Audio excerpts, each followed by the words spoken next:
एक दिन बच्चों ने पिकनिक जाने की बात कही। यह सुनते ही अंकिता की रूह कांप गई, क्योंकि उसे एक पुराना किस्सा याद आ गया।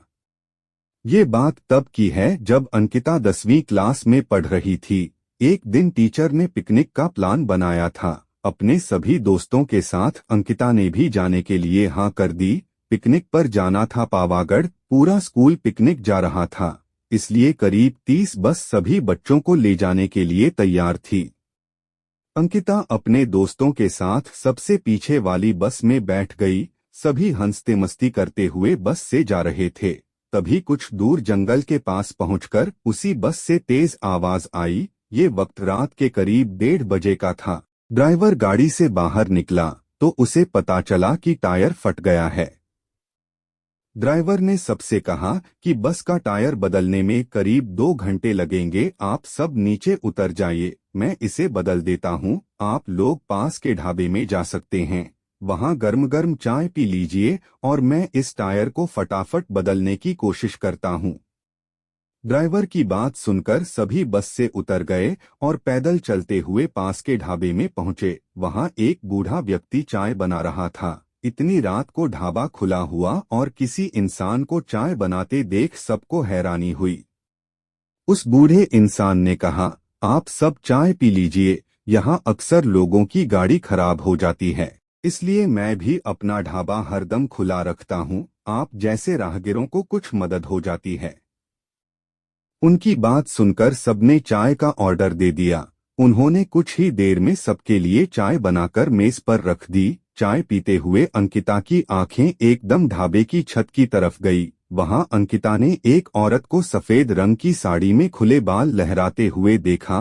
कुछ देर बाद वो जोर जोर से हंसने लगी। भले ही हंसने की आवाज किसी को सुनाई नहीं दे रही थी, लेकिन अंकिता ने उसे मुंह खोलकर हंसते हुए देखा था।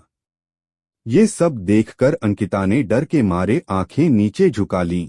कांपते हुए किसी तरह से अंकिता ने चाय दोबारा पीना शुरू ही किया थी कि उसी वक्त जोर जोर से किसी के चिल्लाने की आवाज जंगल की ओर से आई। ढाबे में बैठे हुए सभी बच्चे और टीचर उस आवाज को सुनकर डर गए। सबको डरा हुआ देखकर उस बूढ़े इंसान ने कहा कि मैं देखकर आता हूँ क्या हुआ है, आप लोग यहीं बैठे रहो। इतना कहकर वो आवाज की तरफ बढ़ गया। तभी एक लड़की को खून की उल्टी लगातार होने लगी। उसको देखकर सबकी हालत और खराब हो गई। उसी समय एक टीचर ने कहा कि तुम सब आग जलाओ और उसके बगल में बैठ जाओ। सबने मिलकर आग जलाई और गोल घेरा करके बैठ गए। टीचर ने सख्त लहजे में सबसे कह दिया कि अकेले कोई कहीं नहीं जाएगा। वैसे भी सब इतना डरे हुए थे कि अकेले कहीं जाने की हिम्मत हो नहीं रही थी। आग के पास बैठे बैठे 3 बज गए।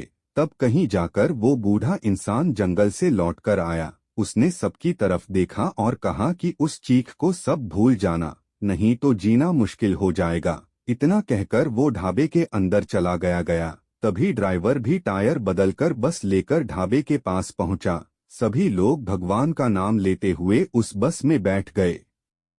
टीचर ने बस में बैठते ही सबको कहा कि कोई एक दूसरे से बात नहीं करेगा, सीधे सब सो जाओ। टीचर की बात मानकर सब चुपचाप बस में ही सो गए। उसके बाद पिकनिक स्पॉट पर पहुंचे और करीब 1 हफ्ते बाद घूम कर आ गए। पिकनिक में किसी ने दूसरे बस के बच्चों से उस रात के बारे में कुछ नहीं कहा, क्योंकि टीचर ने मना किया। लेकिन पिकनिक से लौटते ही सबने अपने दोस्तों और दूसरी क्लास वालों को इस भूतिया घटना के बारे में बताया। आज पिकनिक का नाम सुनते ही यही भूतिया ढाबे की कहानी अंकिता के मन में आ गई और बच्चों को पिकनिक भेजने से उसे डर लगने लगा। कहानी से सीख, बीती घटनाओं को भूल जाना ही अच्छा है, नहीं तो जीवन भर वो घटना डराती रहती है।